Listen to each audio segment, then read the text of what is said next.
Goeiemôre gemeente. Baie welkom by vanoggend se heerlike byeenkoms. Ek het aan my trui aangetrek want hulle wou nie die verwarmers aansit nie. In Desember maand mag mens blykbaar nie verwarmers aansit nie, maar ek is reg. Ek gaan nie koud kry vandag nie. Jammer as julle koud kry, maar dis hulle wat dit nie wou aangesit het nie. Nee, welkom hier en ek weet hier's 'n klomp besoekers wat van Suid-Afrika af kuier. Kom ons kyk gou wie kuier. Wie is die eerste keer nou weer by ons gekuier? Waar het julle nog gesien? Daar sit hulle. Ek het nou julle name vergeet. Welkom. Julle kom van Hartbeespoort af, né? Ja, dis maar Bloubil wêreld. Jy sal sien omtrent almal is daarvan af. Hier's min mense van ander plekke. Is daar mense van ander plekke? Waar vanaf? Nee, maar is maar almal maar Bloubil. Nee, nie ook nie. Okay, nee, hier's 'n paar ander ouens, maar welkom julle hier. Is daar nog iemand wat vir die eerste keer by ons kuier? Of eerste keer by ons is? Niemand, ek gee vir hulle lekker hande klap. Welkom hier by ons. Ja, en ek is 'n klompie ouers wat hier kuier, so welkom vir al die ouers en ook vir ander familie wat van Suid-Afrika gekuier het. So ons is bly julle is altyd hier by ons met Kerstyd. So mag die Here ook julle vanoggend hier so seën. Maar soos ek altyd vir julle sê, is dat ons is hier omdat die Here hier is. En dis hoekom ons vanoggend gekom het. En dis hoekom ek vanoggend hier is. En dis hoekom ek in hierdie weektyd met die woord gespandeer het, omdat ek weet die Here het met my gepraat in die week en ek weet hy is besig met julle, elkeen van ons. So kom ons raak so rustig en ons sit by die Here en ons sê vir hom ook, Vader, ons is hier spesiaal gekom om 'n ontmoeting met u en die kinders te hê, want ons gaan lekker ook met mekaar kuier. Maar kom ons raak so rustig en ons raak stil en ons praat met die Here.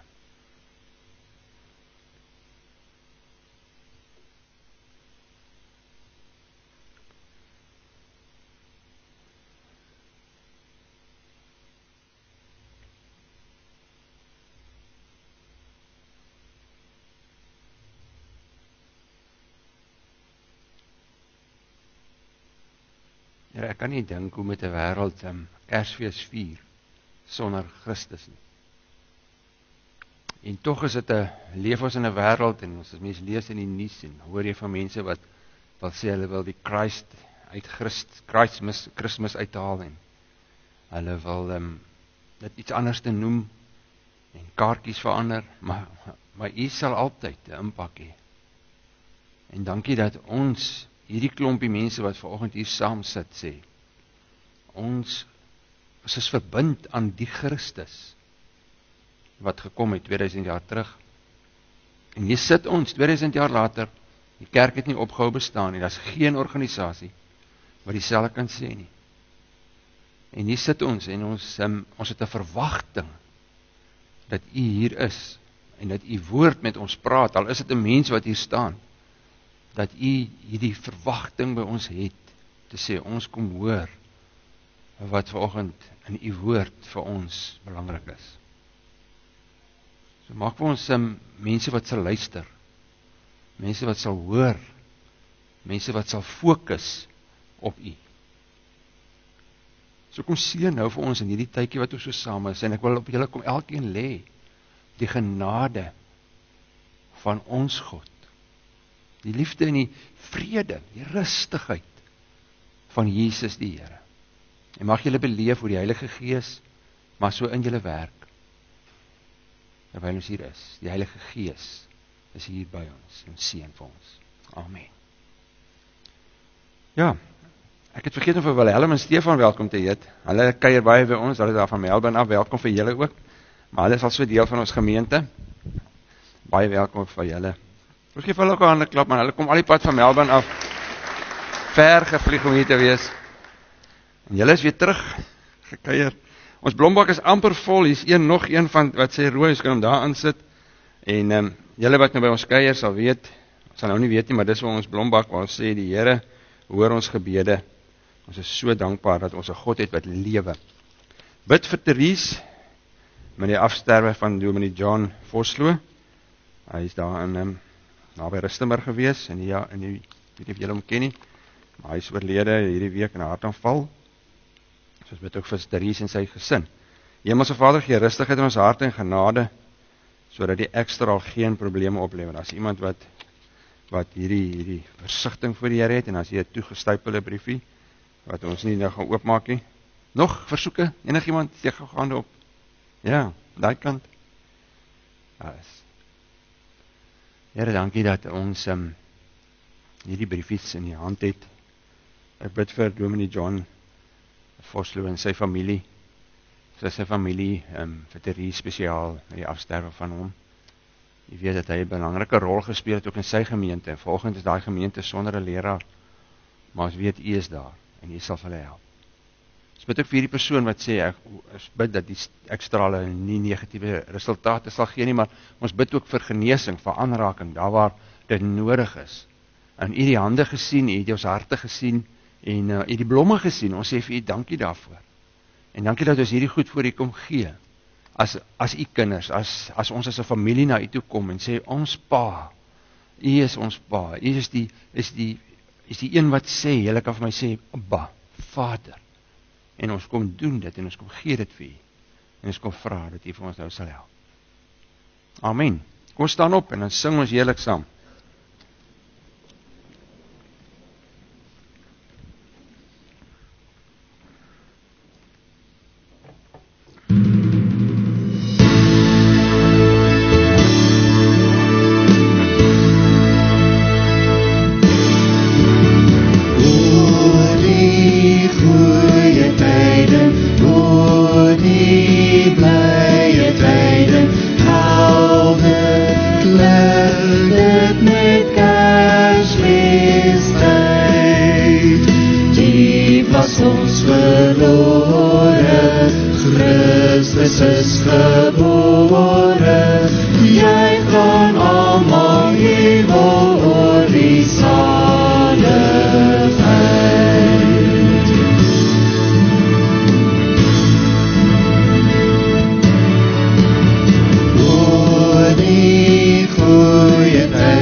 Kersfees kom, gee aan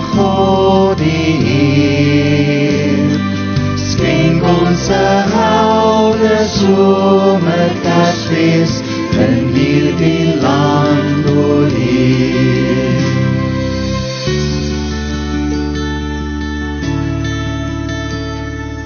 Voel jy ook nou sy warm liefde, as ons die dag gedenk, toe hy sy seun aan ons gegee het, ons grootste Kersgeskenk.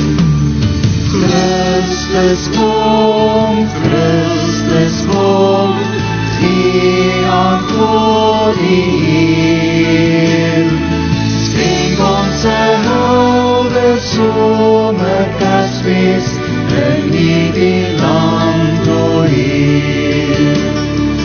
Skenk ons 'n oude somer Kersfees in hierdie land oorheer.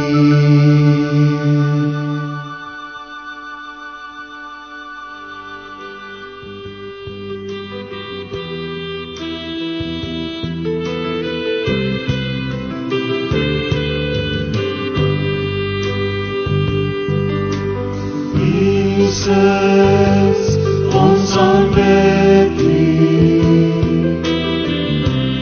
en ons loof U, ons Heer. U is hier in ons midde, en ons kom buig ons voor U neer,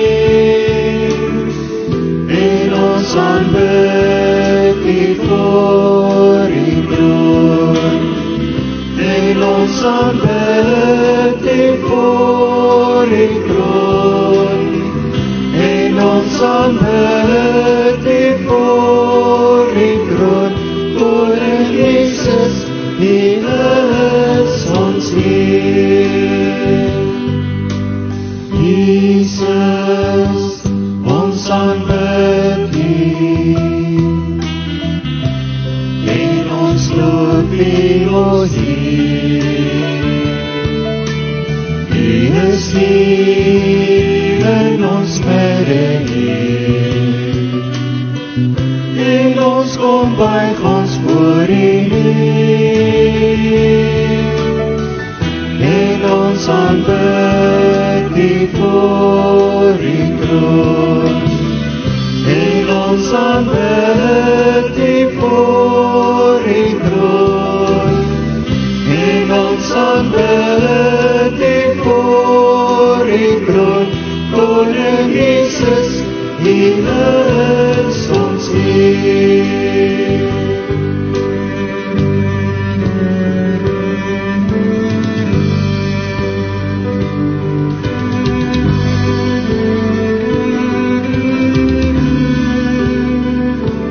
Ons buig nou in aanbidding voor Jesus die Heer, want U alleen is waardig, want U alleen is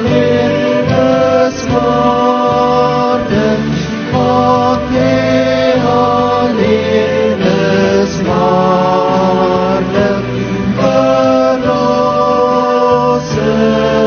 en Heer, want U alleen is waardig, verlosser en Heer. Ons kan maar sit, dankie.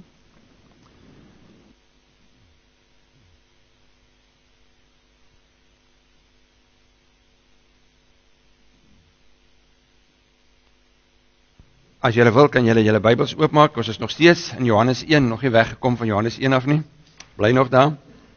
En ek gaan lees by Johannes 1 vers 1 en dan daar by vers 35. Kan ek weer vir julle ietsie lees. Nou ja, ons is die afgelope tyd besig en ons vra die vraag wie Jesus is. En ons het in so 2 weke terug met die reeks begin, as julle nog nie so 'n blaadjie het nie, moet julle sommer vir julle een kry daarvoor. Ons julle reeks gaan oor wie is Jesus. Maar ons het die vraag gevra en toe het ons mekaar gesê dat hy sonder twyfel God. Dis die eerste ding wat ons gehoor het, dat hy is God. En hoe ons dit weet, kan ons kyk in die Bybel en daar's genoeg bewyse. Hy het opgestaan uit die dood, hy het mense gesond gemaak, maar ons het ook die woord van Johannes. Nou Johannes is die disipel van Jesus wat ek julle vertel het, wat 'n visserman was. En Jesus het hom geroep en hy het hom toegerus en hy het uiteindelik geword wat hy was later in sy tyd, en een van die groot apostels. Maar hy skryf, en julle kan gaan lees in sy brief wat hy skryf, hy sê, hoorie, ons het hom gesien, ons het aan hom gevat, ons is nie besig met 'n storieetjie nie, ons is nie besig om vir julle 'n storie te vertel nie, Jesus is reëel. So iemand sal mos nie so iets gaan skryf, as hy nie aan hom gevat het, en nou skryf hy oor Jesus die volgende, vers 1, Johannes 1 vers 1, hy sê, in die begin was die woord daar, en die woord was by God, en die woord was self God. En dan later sê hy, die woord het onder ons kom woon, en dan in vers 17 sê hy, die woord is Jesus. So jy moet uiteindelik so wees, hy sê, in die begin was Jesus daar, en Jesus was by God, en Jesus was self God. En ek het gesê, daar's geen manier, daar's nêrens in die wêreld wat 'n persoon, 'n naam, 'n wese, ooit, in die 13 biljoen mense wat geleef het, so groot impak gehad het soos Jesus nie. So iets moes gebeur het rondom Jesus. So ons sê, hy's God. En dis wat ons glo. Hy's God en hy's ons redder. En ons glo dat hy dwars deur die wêreld. Eintlik is mense besig om te sê hy is nie God nie. Maar eintlik is dit wat ons moet bely in Kersfees. En dit is wat ons mekaar hierdie 2 weke gesê het. Jesus is God. Nou kom hy. En nou kom Johannes en hy gaan na 'n volgende ding. En hy vra eintlik maar weer die vraag, wie is Jesus? En jy kan maar jou daarop sit. En nou antwoord hy die vraag, en dis vanoggend se antwoord. Jesus is Christus. Is die Christus. Nou lees ons in Johannes, hier van Johannes 19, 1 Johannes 19 af, ek gaan dit nou nie lees alles vir julle nie. Johannes die doper is besig om mense te doop. En 'n klomp mense kom tot bekering terwyl hy besig mense te doop. Nou kom ouens na hom toe en sê hulle vir hom, selfe vraag is wat ons vra, wie is Jesus? Hulle vra, wie is jy? Is jy die Christus? So daar was 'n verwagting gewees by die Jode van daai tyd, en jy kan maar dwars deur die Ou Testament gelees, ons gaan later daarby kom, dat daar 'n Christus sal kom, daar iemand gaan kom wat die Christus sal wees. Nou vra hulle hom, is jy die Christus? Dan sê nee, ek is nie die Christus nie. Dan sê hulle, is jy Elia? Nee, sê nee, ek is nie Elia nie. Hy sê, ek is 'n padaanwyser. Daai tyd het hulle nou nie seker verkeersgoed gehad nie, wat noem jy, vir padteken. Hy sê, al wat ek moet wys na die een. My werk as Johannes die Doper, ek is nie die Messias nie, ek is nie die Christus nie, ek is die padaanwyser, die rigtingaanwyser. Hy sê, ek moet wys na wie Jesus is, of wie die persoon is. En dan op 'n stadium is hy weer besig om mense te doop, en dan kom Jesus verbygeloop, en as Jesus daar verbyloop, dan sê hy vir die mense, daar's hy is die lam van God, dis hy. Dis wat Johannes die Doper sê. Nou kom ons sluit aan waar Johannes die evangelis nou skryf, by vers 35. Hy sê, die volgende dag het Johannes die Doper weer daar gestaan, en 2 van sy volgelinge was by hom. En toe Jesus verbyloop, het Johannes stip na hom gekyk en gesê, daar is die lam van God. Die 2 het hom dit hoor sê, en hulle het Jesus gevolg. Nou kan jy nou indink, jy het nou volgelinge, en skielik kom 'n ander ou verby, en dan loop hulle agter hom aan. Maar hulle begin toe Jesus volg. En toe Jesus omkyk en sien dat hulle hom volg, vra hy vir hulle, nou ek weet nie hoe om dit nou te sê nie, mens kan dit nou sê, wat soek julle? Of wat soek julle? Ek weet nie hoe hy dit gesê het nie, maar daar staan, wat soek julle? En hulle het hom geantwoord, Rabbi, en dit beteken leermeester, waar gaan jy tuis? En hy sê toe vir hulle, kom saam, dan sal julle sien. En hulle het toe gegaan en gesien waar hy tuis gegaan het. Dit was omtrent 4 uur die middag. En hulle het die res van die dag by hom gebly. Andreas, die broer van Simon Petrus, was een van die 2 wat dit van Johannes gehoor het en Jesus gevolg het. En daarna het hy eers sy broer Simon gaan soek en vir hom gesê, ons het die Messias gekry. En Messias beteken Christus. En hy het hom na Jesus toe gebring en Jesus het stip na hom gekyk en gesê, jy is Simon, seun van Johannes, en jy sal Sefas genoem word. En Sefas beteken dieselfde as Petrus. Nou as jy net hier lees, ek weet nie wat, hierso vanaf vers 39 tot by vers 41, is daar 'n klomp goed wat weg is. Want dit is nie ingeskryf nie. Maar iets moes gebeur het. Hulle het die middag na Jesus se huis toe gegaan. Hulle het hom vir die eerste keer die dag ontmoet. En dan staan hulle het omtrent 4:00 die middag het hulle by hom gekom en die res van die dag by hom gebly. En toe Andreas huis toe gaan, toe sê hy vir Petrus, ons het die Messias gekry. En ek dink, dis een van die grootste statements wat enige persoon sou kon maak, en dis daai woorde, ons het die Messias gekry. En dan sê hy, Messias beteken Christus. En kyk, ons is gewoond om te praat in ons taal, as ons nou kerktaal praat, ons praat mos nou van Jesus Christus, né?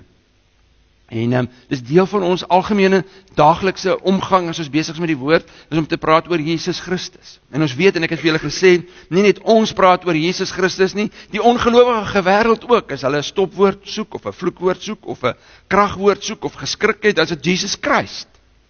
So hierdie naam, Jesus Christus, kan by ons net 'n naam wees. En dit kan wees dat ons so gewoond geraak het, dat dit nie vir ons belangrik is wat dit beteken nie. In Bybelse tyd het 'n naam altyd iets gesê. Nou Jesus, het ek vir julle verduidelik 2 weke terug, beteken verlossing van God. Of ons kan in ons taal sê, die verlosser. Hy is die verlosser. So as jy sou sê Jesus, en sê, of jy dit nou as 'n stopwoord gebruik, of sê Jesus, of Jesus, dit beteken dieselfde. Dit beteken elke keer as iemand daai naam op die lippe neem, en as jy dit van nou af sê, dan beteken, en dan sê jy, hy is die verlosser, die verlossing van God. Dis 'n naam wat iets beteken. Nou is die naam Christus. En ek wil nie hê ons moet net na die betekenis van die naam Christus kyk nie, want 2 redes, dan is die preek baie kort, want dan gaan ek vir julle sê wat dit is, en dan gaan ons huis toe. Maar nee, daar's baie meer in net die naam, en die betekenis van die naam. Dit dra betekenis. En as jy die naam Christus op jou lippe neem, dan moet dit iets sê. Nou die naam Christus, of die betekenis daarvan, kom uit die Ou Testament, is eintlik maar die woordjie Messias. Het jy al van Messias gehoor? Nou Messias is die Hebreëse woord, en die betekenis daarvan is om te smeer, sê van die Engels dan, to smeared on, or anointed with oil. So dit is om olyfolie aan iemand te smeer, dan noem jy hom Messias. Dis wat dit beteken, en die woordjie Christus is maar net die Griekse vertaling van Messias, so dit beteken presies dieselfde, is to smear on, of to anoint someone with oil. Nou as jy in die Ou Testament gaan lees, dan kom dit 69 keer voor, die woordjie Messias, want dit is maar so in Hebreëus geskryf, maar die woordjie Christus in die Nuwe Testament kom meer as 500 keer voor. Kom net die woord voor, en sê, dis die gesalfde, of dis die iemand wat gesmeer is op. Nou, wat in die Bybelse tyd gebeur het, wanneer iemand afgesonder is vir 'n spesifieke taak, en ek gaan nou vir julle sê wat is die take, dan het hulle hom gesmeer met olie. Nou, dis 'n gebruik wat nêrens in enige ander Bybelse, enige antieke godsdiens gekry word, dat iemand gesalf word, en spesiaal afgesonder word vir God. So, dis die enigste godsdiens van daai tyd, wat hierdie gebruik gehad het, om iemand af te sonder vir God. Hulle het 'n gebruik gehad as jy 'n stoel wou afsonder, dan het jy hom nou gesalf, maar mense is nooit gesalf nie. So dis 'n goddelike instelling, dat iemand gesalf moet word, eintlik 'n Messias gemaak moet word, 'n Christus gemaak moet word, apart gesit word vir God.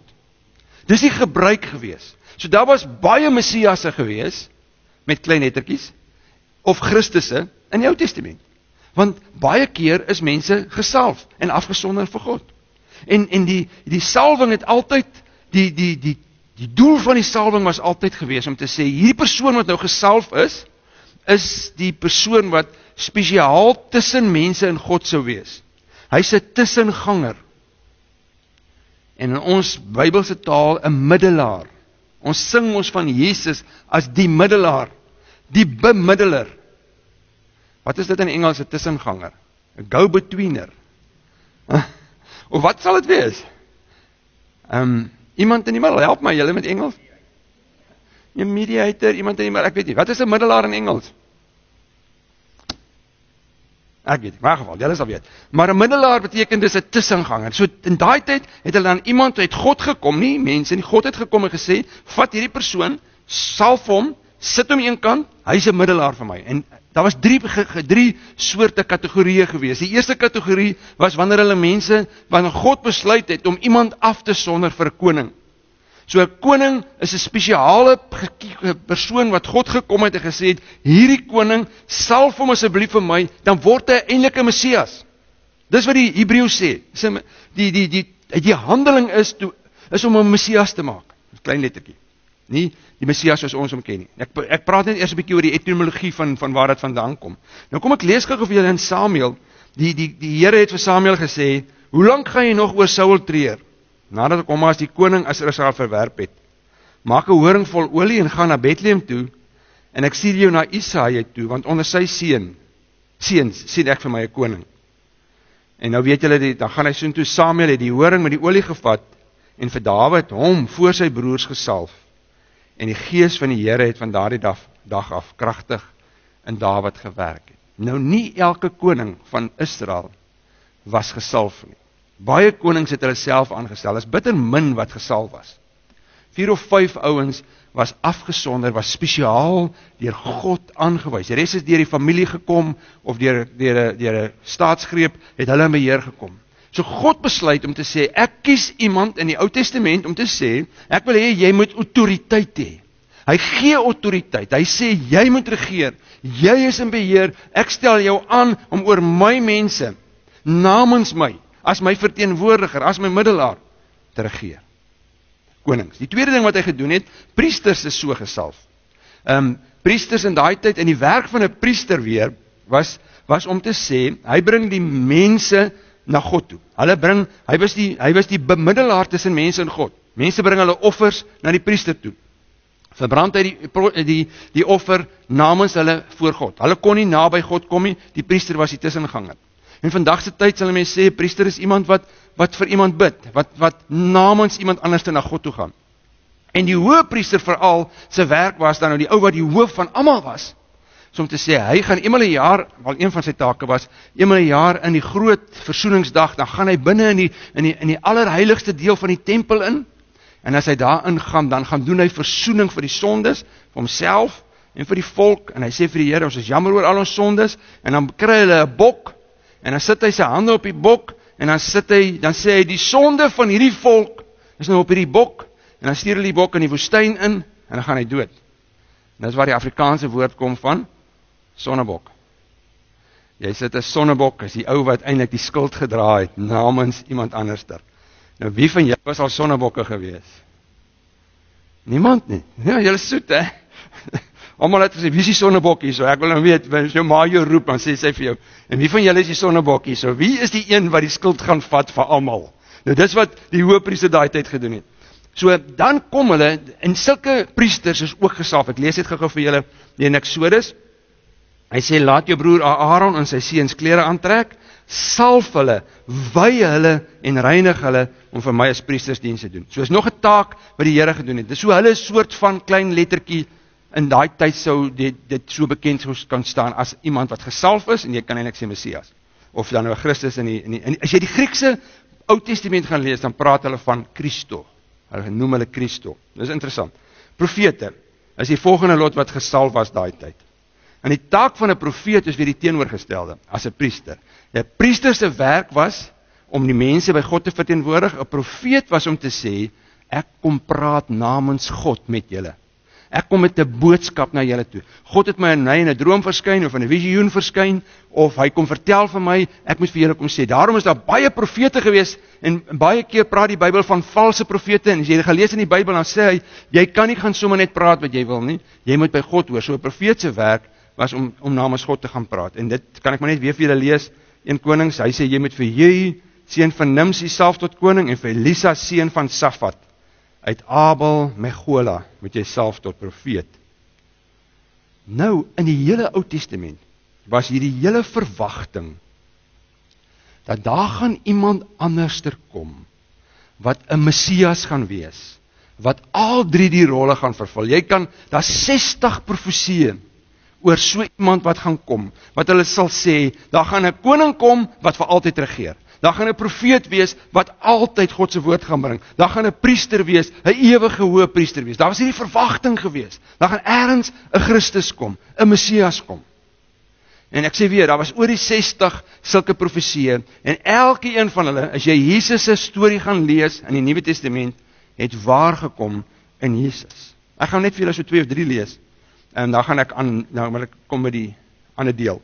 Maar Micha sê, maar jy Bethlehem Efrata, jy is klein onder die families in Juda, maar uit jou sal daar iemand kom wat aan my behoort, en hy sal in Israel regeer. Sy begin lê ver terug in die gryse verlede. Die Engels sê, from ancient times is hy daar. Jesaja 9, vir ons is 'n seun gebore. Dis 700 jaar voor Jesus, né? Vir ons is 'n seun gegee. Hy sal heers, hy sal genoem word wonderbare raadsman, magtige God, ewige Vader, vredevors. Sy heerskappy sal uitbrei en hy sal vir altyd vrede en voorspoed bring. En hy sal op die troon van Dawid sit en oor sy koninkryk regeer. En hy sal die koninkryk vestig en in stand hou deur reg en geregtigheid van nou af en vir altyd. En daarvoor sal die onverdeelde trou van die Here Almagtige sorg. En dan Jesaja 7 vers 14. Daarom sê die Here, sal ek aan julle 'n teken gee. Kyk, die maagd sal swanger word en 'n seun baar en hom Immanuel noem. Dis 700 jaar voor Jesus gekom het, is dit al gesê. En nou ken julle die storie in Lukas 1, die geboortestorie, ons is nou besig met Kersfees. Wat gebeur by Lukas 1? Hy sê, vandag is daar vir julle in die stad van Dawid, waar die koning is, die verlosser gebore, Christus, die Messias, die Here. So toe Andreas, nadat hy paar ure, 3 ure met Jesus by mekaar gekom het, ek weet nie wat in daai 3 ure gebeur het nie, maar iets moes in daai 3 ure gebeur het, dat hy die hele Ou Testament verstaan het, dat alles wat in die Ou Testament gesê is, van hierdie groot Messias wat gaan kom, wat die koning, priester en profeet gaan wees, Andreas kom en hy sê, ons het hom gekry. En hulle was nie eers die geleerdes nie, hulle was die vissermanne. Hierdie ou snap die Ou Testament in 3 ure, nadat hy met Jesus was, en sê die Messias het gekom. So Jesus is die Messias. So as jy weer dink oor Christus, sy eerste rol is, en dis nie wonderlik vir ons, as mense moet gaan dink, hy was vir hulle, vir Andreas hulle en vir almal wat daarna gekom het, was hy die een waarvoor hulle so lank gewag het. 700 jaar terug het Jesaja daaroor gepraat, Micha daaroor gepraat, elke profeet sê ergens gaan hier 'n groot Messias kom, en hy het nou gekom. Nou het hy vir ons gekom. Nou sit ons vandag hier, en ek sê vir julle, Jesus is die Messias. Jesus is die Christus. En as jy hier uitgaan, wat gaan dit vir jou beteken? Die eerste ding is, hy is 'n hoëpriester.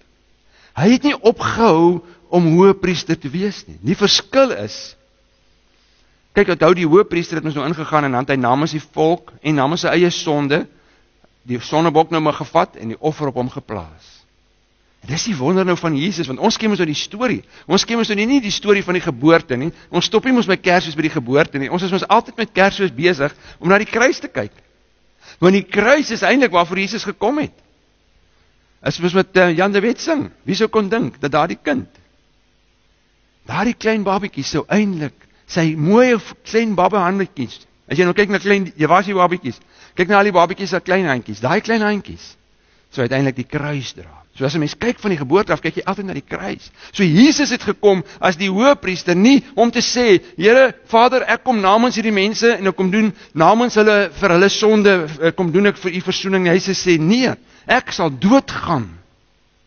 En nou gaan ek die hoëpriester raak. Ek wil vir julle graag lees hier by Hebreërs 2, want dit is so 'n amazing gedeelte en ek hoop jy gaan dit snap. Hy sê aangesien hierdie kinders mense van vlees en bloed is, het hy ook net soos hulle mens geword. En dit het hy gedoen om deur sy dood, die een wat mag het oor die dood, dit is die duiwel te vernietig. En om hulle wat uit vrees vir die dood, hulle hele lewe lank in slawerny was, te bevry. Hulle is julle en ek, né? Hy sê dit is duidelik dat dit nie vir hom oor die engele gegaan het nie, maar oor die nageslag van Abraham. Laasweek hier was, het ek gesê, toe Jesus gekom het, het hy gesê, it's all about you. Hier staan het. Hy sê, hy het nie geworry oor die engele nie. Hy sê, vir hom het dit gegaan oor julle, oor die nageslag van Abraham. Daarom moes hy in elke opsig aan sy broers gelyk word, sodat hy 'n barmhartige en getroue hoëpriester voor God is, kan wees om die sondes van die volk te versoen. Omdat hy self versoek en gelei is, kan hy die help wat versoek word. Dink vir 'n oombliekie daaroor. Jy kan enige storie oor enige godsdienst gaan lees. Gaan lees nou maar. Jy gaan nêrens so 'n storie kry nie. Daar's nêrens in die heelal waar jy so God sal kry nie. Wat sê? Hoor jy? Ek het mense gemaak, maar die verhouding tussen my en die mense het as gevolg van hulle ongehoorsaamheid verbreek. Maar ek gaan hulle nie los nie. Nie omdat ek God is, gaan ek daar bo sit en ek het hierdie gode storieetjies nie. Ek gaan hulle kyk en ek gaan sê, ek verstaan nie hoekom hulle dit gedoen het nie, maar ek gaan vir hulle iemand word soos hulle, en ek sal doodgaan, ek sal mens word soos hulle, ek sal 'n liggaam aanvat soos hulle, sodat ek hulle kan verstaan. So as jy ooit weer in 'n versoeking kom, en daardeur sê ek nie God keer sonde goed nie, en versoeking is in elk geval nie sonde nie, maar as jy in 'n versoeking kom, dan weet jy, Jesus kan verstaan. As ek na hom toe gaan en sê, Here, ek sit met hierdie versoeking, en ek weet nie hoe om dit hanteer nie, dan sit ek nie met 'n God wat onbetrokke is nie. Dis wat Messias beteken. Hy was die gesalfde een, wat die hoëpriester geword het, wat jou beter kan verstaan. En as jy pyn beleef, en jy kry swaar, dan het jy iemand, 'n Messias, die Christus, die hoëpriester, wat verstaan. En as jy moeg is, en jy is baie keer alleen, dan kan Jesus dit verstaan, want hy, as die Messias, het afgekom na hierdie wêreld toe, het die hoëpriester geword, wat verstaan. En as jy baie keer voel, en ek baie keer voel 'n mens so, dat jy van God verlate voel. Baie keer voel 'n mens, waar is die Here? Hoekom gebeur hierdie goed? Dan weet jy, vandag weet jy dit en hoor dit, ek het 'n Messias, ek het 'n hoëpriester, wat hier na hierdie aarde toe gekom het, sodat hy kan sê, dit het vir my gegaan oor hulle, ek wil verstaan hoe hulle dink, ek wil verstaan hoe swaar hulle kry, ek wil verstaan as hulle moeg en alleen is, ek wil verstaan as hulle bang en beangs is. Ek was self daar, jy kan maar gelees, Jesus in Getsemane, daar staan, hy was so bang gewees, dat die sweetdruppels was so swaar soos bloed. So Jesus is die volmaakte persoon vir ons om na toe te gaan en te sê, is ons Messias, is die een wat die wêreld voor gewag het, is die gesalfde priester vir ons. Dis wie Jesus was. Ek lees hierso in Romeine 8. Partykeer is 'n mens so, as ons, veral in hierdie wêreld, dit voel of die wêreld partykeer so teen ons Christen is. Hoor wat staan hierso, Romeine 8, God is vir ons. Wie kan dan teen ons wees? Hoor nou, hy het sy eie seun nie gespaar nie. Waar gaan jy so gode storie kry? Waar gaan jy so God kry? Maar om oorgelewer om ons almal te red, sal hy ons dan nie al die ander dinge saam met hom uit genade skenk nie?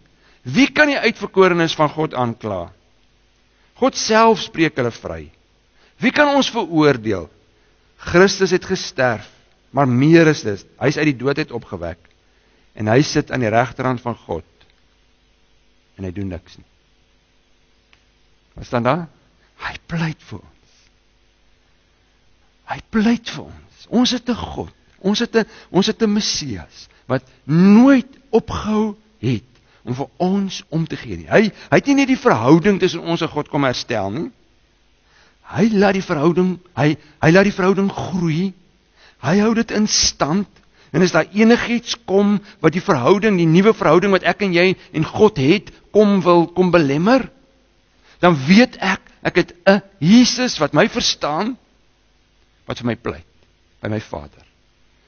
En ek sien dit so, en ek weet nie wat teologies korrek is nie, maar ek sien dit so, dat wanneer ek droog maak, dat die Vader wil sê, ek gaan hom doodmaak. En dan Jesus tussenin kom en sê, ek het klaar dood gegaan vir hom, ek pleit vir hom. Ek het dit nou nie op die skerm, maar as jy in Johannes 2 gaan lees vers 1, hy sê, as ons gesondig het, ons het 'n voorspraak by ons Vader vir ons sondes. Ons het Jesus, die volmaakte Messias, wat vir ons gekom het. Nou kan ek nie verstaan, dat mense dit nie wil aangryp nie. Hoekom is mense so dom? Ek dink daar's 'n beter woord, so stupid, om nie vir dit alles wat Jesus kom doen het, sê ons stel nie belang nie. Die tweede ding natuurlik, is dat Jesus is die volmaakte koning. Hy het gekom as die Messias, die volmaakte Messias, die een wat die volmaakte hoëpriester is. Daar's geen ander mens wat ons beter kan verstaan of God as Jesus self nie. Maar hy is nie net dit nie, hy's meer. Hy is die volmaakte koning waarvoor die hele wêreld gewag het. Daai tyd. Hebreërs 1 vers 3 sê, uit hom straal die heerlikheid, hoor hierdie woorde, straal die heerlikheid van God. En hy is die ewebeeld van die wese van God. Wat doen hy? Hy hou alle dinge deur sy magswoord in stand. Hoor daar, alle dinge, alles wat vandag gebeur, alles wat jy vanoggend gedoen het, alles wat jy vanoggend, hoe jy opgestaan het, hoe jy liggaam gewerk het, God hou dit in stand. Jesus hou dit in stand. Nadat hy die reiniging van die sonde bewerkstellig het, en hy gaan sit dit aan die regterhand van die majesteit in die hoë hemel.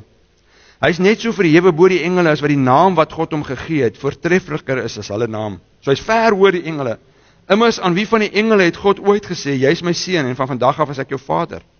En ek sal sy vader wees, en hy sal my seun wees. En wanneer God die eerstgeborene in die wêreld inbring, sê hy, al die engele moet hom aanbid, en van die engele sê hy maak sy engele stormwinde en sy dienaars vuurvlamme, maar van die seun sê hy, u troon o God, staan vir ewig vas, met u koninklike scepter, laat u reg geskied. So as jy nou dink, jy vanaand gaan slaap, kan jy rustig gaan wees. Dan gaan nie môreoggend jy opstaan, in die nuus 'n berig wees. Jesus is ontroon as koning. Hy is die koning. Hy is die een wat in beheer is. Hy is die een wat vandag regeer in hierdie wêreld. En ek gaan nie veel verder daaroor sê nie. Partykeer moet nou so by goed is daar advertensiebreek. So hier is nou advertensiebreek vir die 31ste Januarie, want die tema is ons gaan steeds aantoon dan met wie is Jesus, en dan gaan ek spesifiek praat oor Jesus as die koning van die konings. Wat is sy rol as koning van die konings? Ek wil net hierdie een ding sê. Daar is niks of niemand wat Jesus kan ontroon nie, behalwe jy. Jy kan besluit, ek wil nie sy troon, ek wil nie sy koningskap aanvaar nie. Ek gaan nie dat hy vir my sê hoe moet ek lewe nie. Hy is nie my koning nie. Ek maak soos wat ek wil. Ek maak soos die mense sê ek moet maak. Almal doen dit so. Dis net jy, dis net ek, dis net mense wat nie belangstel, wat sê, hy gaan altyd regeer, maar ek kan vir hom sê, ek aanvaar nie jou koningskap nie. Dis nie my koning nie. Dis net jy wat dit kan doen. Derde ding wat Jesus is, hy is natuurlik die profeet. Hy is die een wat die woord van God bring. Lukas 4 staan daar, en hy is besig om te preek in Nasaret, dan sê hy, die gees van die Here is op my, omdat hy my gesalf het, om die evangelie aan die armes te verkondig. Daai salwing is die woordjie krisma, so hy is die Christos, hy is die Christus. Dis die Griekse woord is Christos. Hy sê, hy het my gestuur om vrylating van die gevangenes uit te roep, en die herstel van die gesig vir die blindes, en die onderdruktes in vryheid uit te stuur, en om 'n genadejaar van die Here aan te kondig. So hy is ook die groot profeet. Nou is die vraag wat ek wil vra. So what? So what dat jy al hierdie goed weet? So what dat ek nou die helfte van jou sonnagoggend gebruik het, net om vir jou hierdie nuttelose inligting te gee? So what? Behalwe as jy die naam dra, wat God ons gegee het. En wat is die naam wat ons dra? Wat is ons bekend voor? Wat is jou versamelnaam? Christus. Sit hom op. Wat is die eerste deel daarvan? Christ. Gesalfde, Messias. So, as ek al die inligting vir jou gegee het, en dit maak glad nie vir jou sin nie, wat maak glad nie vir jou saak nie, maar jy dra die naam Christen, dan behoort iets by jou in te skop vanoggend. Want as jy sê, ek dra die naam gesalfde van die gesalfde, maar dit is wat ons 'n Christen is. Dis dan die woord, ek sê ons nou die woord Christ, of die woord Messias, beteken iemand wat aangesmeer is met olie, iemand wat afgesonder is vir God, iemand wat spesiaal vir God as 'n middelaar geroep is. So jy kan nie die naam Christen dra en sê, wel, dit maak nie vir my saak eintlik wat Christus en wie Christus is nie.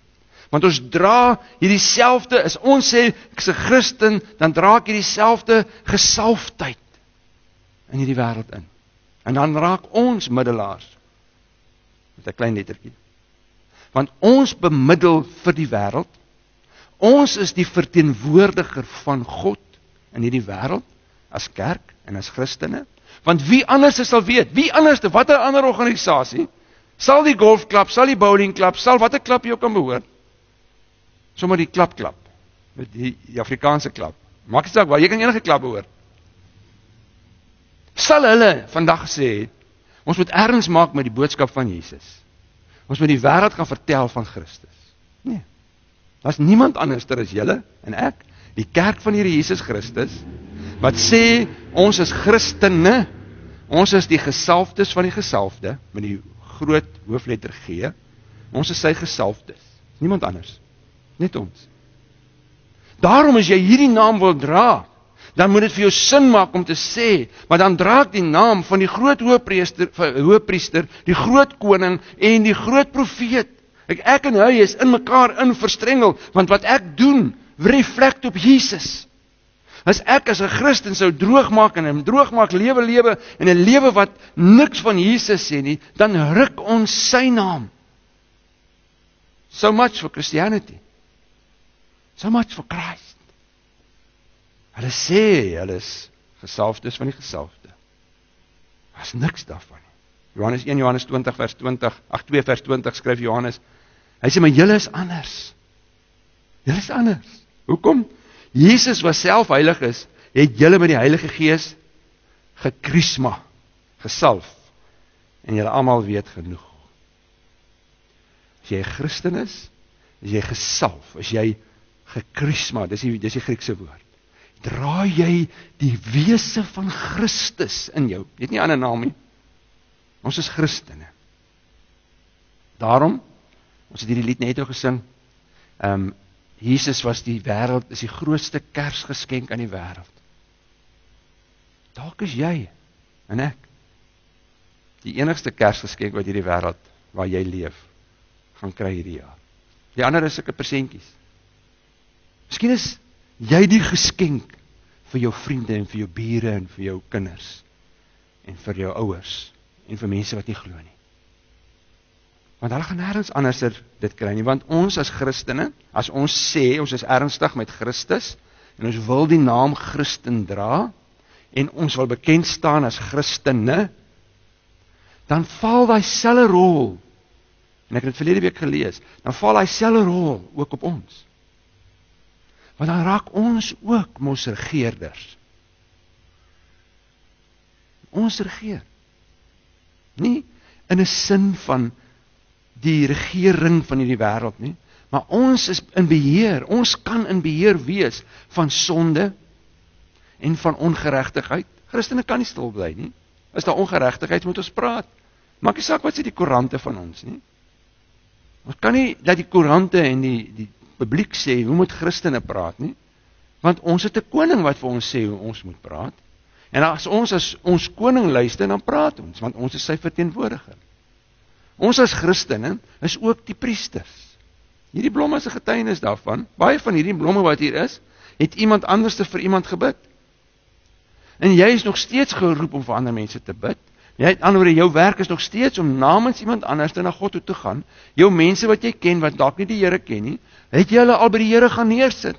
Daai spesiale vriend of vriendin, of broer of suster, of kind of ouer, wat nie glo nie, of wat hardkoppig is, wat nie na by die Here wil uitkom nie, het jy al daai naam voor hom gaan sit. Want dit is jou werk as priester, want jy dra die naam Christen.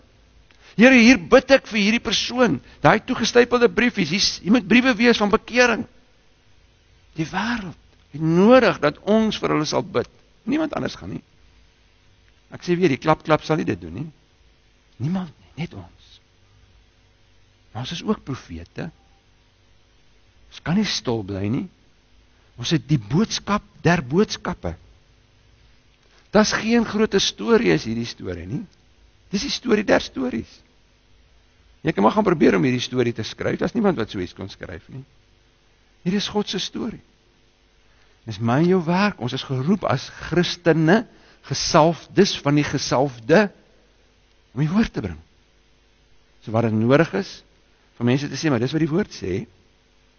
Gelukkig het ons nou die woord, ons hoef nie meer drome en visioene te kry, om te sê wat die woord sê nie, en ek sê nie, ons mag nie met drome en visioene werk nie, maar 'n droom en 'n visioen word altyd getoets aan die woord, want die woord is alles.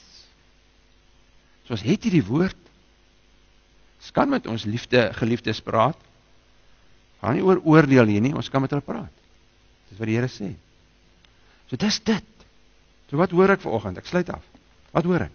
Ek hoor dat as ons sê Jesus is die Christus, ja, ons sê Jesus is ons God, hy is ons redder, hy is Immanuel, God met ons, maar ons sê nog ook, ons sê Jesus is die Christus, dan hoor ons vanoggend, hy is die volmaakte koning, en hy regeer oor hierdie wêreld, en is net ons wat kan sê, ek stel nie belang nie, of dan nou mense wat sê, maar sy regering is aan, hy is die koning, en hy sal eendag kom, en hy sal self kom oordeel.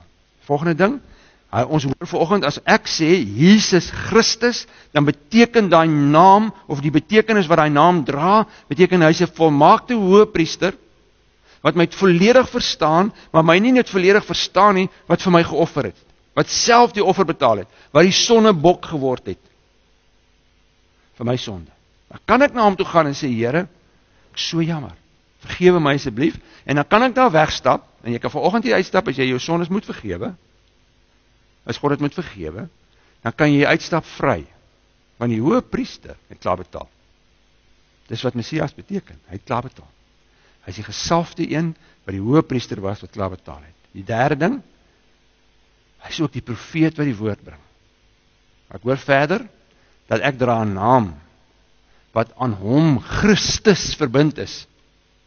Gesalfde van die gesalfde. Ek is afgesonder vir God. Die oomblik as ek myself noem 'n Christen, dan sit ek my buite die wêreld. Jy kan nie in die wêreld wees. Soos die wêreld leef, soos die wêreld dink, soos die wêreld maak, en sê ek's 'n Christen nie. Jy kry nie iets soos 'n wêreldse Christen nie. God sê hy los is in die wêreld as Christene. Maar soos anders. Hoor wat sê Johannes, julle is anders.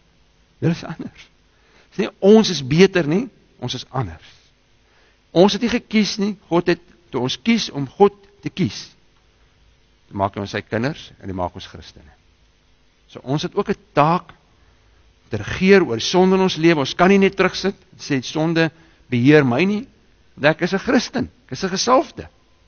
Ek kan nie net, ek moet vir ander mense bid, met ander mense intree. Derde ding wat ek hoor, die woord is op my lippe. Daarom wil ek jou vra, weet jy nie hierdie Kerstyd, sommer net, en tyd is nou amper verby, dat amper weer naby Kersfees, maar kom ons verleng dit sommer nog 'n maand, net vir ouens wat agter geraak het. Wil jy nie hierdie Kerstyd vat, en sê, ek gaan spesiaal meer tyd met die Here spandeer nie. Ek het nou tyd. Ja, ek weet julle moet by die strand ook uitkom, maar gelukkig waar die wind baie, en is koud. Is net mense wat swembandes het, wat verhit is, wat kan swem, ander mense moet maar, ons ouens moet maar wag tot die son opkom eendag. Maar vat jou tyd, vat jou woord. Here, ek wil weer hierdie Kerstyd Jesus ontdek. Wat ek gedoen het, ek is nou hier deur Johannes, en ek het in my Bybel geskryf, Jesus is, en ek het deur hom gewerk, en ek het gaan kyk, wat is Jesus is. En ek het 69 goed gekry, wat ek hieronder kon neergeskryf het, van wat ek kon voltooi het die sin, Jesus is dit, Jesus is dit, Jesus is dit. So vat tyd met die woord, en sê, Here, ek wil opnuut weer ontdek, vir Jesus Christus, wie is hy? Wie is hy? Die tweede ding wat ek jou wil vra is, gaan en as daar iets is waar jy mee lankal sukkel in jou lewe, wat dalk 'n sonde in jou lewe is, wat jy weet die Here praat met jou, wil jy net nie voor hom gaan neersit en sê, Here, ek wil nou ophou daarmee. Want ek is die een wat kan regeer oor my sonde. En dan wil jy nie moeite doen om ander mense raak te gaan leef met die liefde van die Here. As jy moet die woord bring, het iemand gesê, doen dit deur jou dade en jou woorde is moet min wees, maar praat. So die laaste woord, die laaste sin wat ek wil sê, het ek laasweek ook gesê. Christen beteken gesalfde van die gesalfde. Ons is die gesalfdes van die gesalfdes, van die groot gesalfde. En daai een woord, jy kan dit in een woord saamvat, heilig. Die woordjie heilig beteken om een kant neergesit te word vir God. 'n Gesalfde is een kant neergesit vir God. En toe het ek laasweek vir julle gesê, wat sê die vertalers is die mooi woord hoe jy heilig kan vertaal, dis die teenoorgestelde van common. So, as ek 'n gesalfde is, dan is ek mos die teenoorgestelde van common. Christene is nie common nie. Jy kan nie common en 'n Christen wees nie, want jy is mos nou heilig. Jy is mos een kant neergesit, jy is aan 'n gesalfde. So die teenoorgestelde van iemand wat heilig is common. So moenie in hierdie Kerstyd as 'n Christen common goed gaan doen nie. Wees dan heilig, wees dan anders. Leef so dat mense kan sê, ek sien dit. Ek sien jy's nie soos ons nie. En daai woordjie common is die woordjie met die C, is nie Afrikaanse K nie. Want dis nog commoner, as 'n mens nou moet sê. Maar moet dit nie soos die wêreld wees nie. Dis wat Christen beteken. Vader, toe U vir Jesus gestuur het, in hierdie hele reeks is daar nog soveel goed wat ons moet oopbreek. En nog oop moet maak, oor wie Jesus is. Maar vanoggend het ons net so klein glimpsie gekry van die Christus. Daar's nog soveel wat ons kon lees, maar Christus, wat die volmaakte hoëpriester is, vir my vanoggend, wat ek weet terwyl ek hier staan, en terwyl ek nodig het, om by die Vader gepleit te word, dan pleit U vir ons. U sê, U verstaan ons as ons pyne het, U verstaan ons as ons hartseer is, U verstaan ons as ons kwaad is. U was daar, U was 'n mens. Waar gaan ons so 'n storie kry? Waar gaan jy ooit so God kry, wat soveel doen, sodat ons net met U verbind kan word? So dankie daarvoor. Maar Vader, maak ons in hierdie Kerstyd heilig, anders. Soos dat ons nie soos die wêreld is nie, want U sê, ons is Christene, gesalfdes van die gesalfde. Aankomend. Ons is nie soos die wêreld nie. Help vir ons om te leef, nie net hierdie Kerstyd nie, maar ook hierdie tyd wat U vir ons nog gee op aarde. Totaal heilig, afgesonder, as die Christen, die draers van die naam Christus, die Messias. Wow, Here, dankie dat U gekom het. Dankie dat U ons kom red het van hierdie gemors. Dankie dat dit genade is. Amen. Kom ons eer die Here nou met ons dankoffer. En julle kan sommer die lied saam sing, as julle hom ken.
Redder en vriend,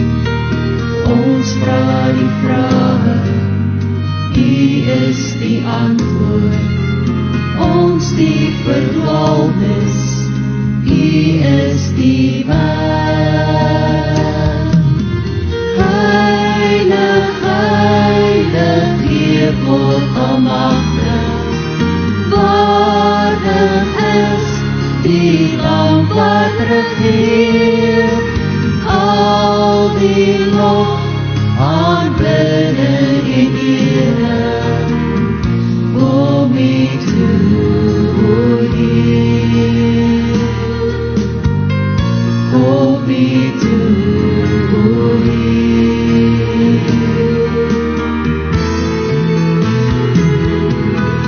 Heilig, heilig, Heer God almagtig, waardig is die Lam wat regeer, al die lof, aanbidding en ere, kom U toe, O Heer.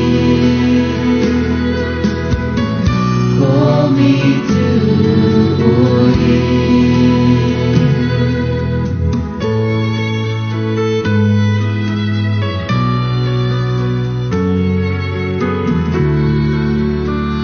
Here, dankie vir hierdie dankoffer wat U vir ons gee. Dankie dat ons kan bid, dat ons as Christene ook ons offer so sal gee, dat dit U sal verheerlik. En dat ons hierdie offer kan gebruik tot U eer. Dankie daarvoor. Dankie vir alles wat U vir ons gee. Amen. Goed, ek wil met julle vinnig die afkondigings net deurgaan. Die reeks waarmee ons besig is Wie is Jesus? En Sondag, Kersdag, gaan die tema aan oor die lig. Gaan 'n bietjie praat oor die lig vir die wêreld, maar ek wil volgende Sondag, jy moet nou nie volgende Sondag mis omdat jy Vrydag hier was nie, want Vrydag is mos nou 'n spesiale geskenk wat jy van die Here af ontvang het om op 'n Vrydag ook te mag kerk, hè. Maar Sondag wil ek hierdie vraag beantwoord, wat ons baie keer hoor by mense. Hulle sê dat hoe durf ons sê ons is die enigste godsdiens? Hoe weet ons of ons reg is? Hoe weet ons of daar nie ander plekke is nie? Hoe weet ons of daar nie 'n ander pad is nie? Gaan ek volgende Sondag bietjie oor praat, want hy sê hier, Jesus is die weg, die waarheid en die lewe. So, kom ons gesels bietjie volgende Sondag daaroor, oor hierdie hele vraag van, is ons regtig die enigste? Want as Jesus dit sê, moet ons hom glo. Maar kom, dis nou volgende Sondag, dan begin ek nou dit al preek. Maar, ek kan, maar, ek gaan dit nou eers los. Ja, in die ou dae het die ou mense gekom vir kerk, dan het hulle tee gedrink, en het hulle weer kerk gehou. Ja, maar ons gaan dit nie doen nie. Goed, vanaand as jy wil, kan jy wel kerk toe gaan. Ons Singleton campus doen saam met van die ander kerke, daar in Golden Bay, Carols by Candlelight, 7 uur, 5 uur kan jy gaan sizzles doen, en dan 7 uur kan jy gaan saam sing, daar by Golden Bay. Dan, ons Kersdiens is nou Vrydag, 9 uur, soos gewoonlik, bring jou vriende, ons gaan heerlik saam net kuier, en oor Kersdag, en dan het ek laas week vir julle gesê, ons het vir Dirk nou voltyds beroep as 'n leraar vir ons jong mense, spesiaal vir die hoërskool, maar hy gaan oor al 3 die kampusse werk. Daar is 120 plus jong mense en ons wil regtig voel, ons gevoel regtig die Here lei ons om in geloof hierdie man te beroep en te gebruik vir ons kinders. So bid asseblief vir dit. En dan volgende jaar se tema het ons nou vir julle hier kom gee. Dis 'n koninkrykslewe. Ons gaan die hele eerste deel van die 6 maande van die jaar besig wees met Matteus 5 tot 7. Hier is die kalender. Ons het hom so eenvoudig as moontlik probeer maak, want ons het gesê ons wil 'n ordinêre gemeente wees. Ons wil 'n Bybelse gemeente wees waar die woord belangrik is en al. Maar dis ons tema van volgende jaar, 'n koninkrykslewe. Ek het vir julle dit nou in Engels hier op die almanak, jy kan die almanak vir iemand anders so kan gee. It's a kingdom living, en dan kan jy ook hier so al die inligting kry. So as jy nou sukkel om dit nou in Afrikaans te verstaan, dis 'n koninkrykslewe, maar ons het nie nog Afrikaans en ook gedruk vir julle nie. Maar hy is nou, hy is beskikbaar. Ek kry vir jou een. Jy kan ook vir iemand anders gaan gee ook as jy wil. Maar die tema waarvoor ek wil hê julle moet bid en waarvoor julle moet opgewonde word, is 'n koninkrykslewe. En ons gaan stil staan by daai hele gedeelte wat Jesus, ek wil sê die bloudruk van Christendom. Dis eintlik die bloudruk van ons. Is Matteus 5 tot 7. So ons gaan daarmee besig wees. Kom ons staan En ek dink ek het alles nou afgehandel wat afgehandel moet word. Kom ons staan en ons sing 'n lied wat ons sommer net die Here loof omdat hy ons God is.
Ek julle elkeen nou die genade van God ons Vader, die liefde van Jesus Christus die Here. Mag julle beleef die teenwoordigheid van die Heilige Gees. Die Here seën julle vandag tot ons mekaar weer sien of dat hy ons kom haal. Wees geseën. Amen. Kom ons kuier nou lekker, moenie huis toe gaan nie. Asseblief, kuier met mekaar. Drink koffie.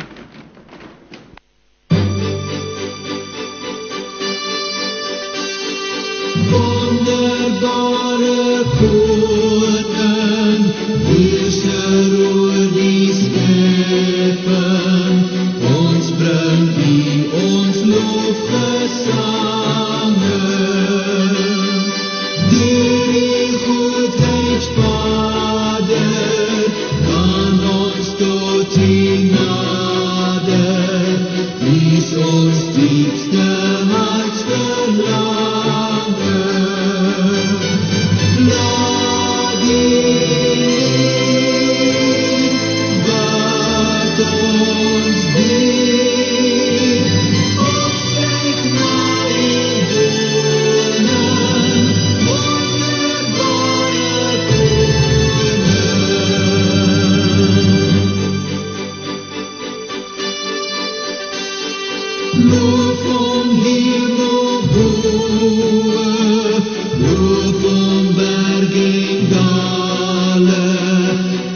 daar's geen einde aan sy werke. Loof my siel die is ons God, ons sing hoe groot is ons God, almal sal sien hoe groot is ons God.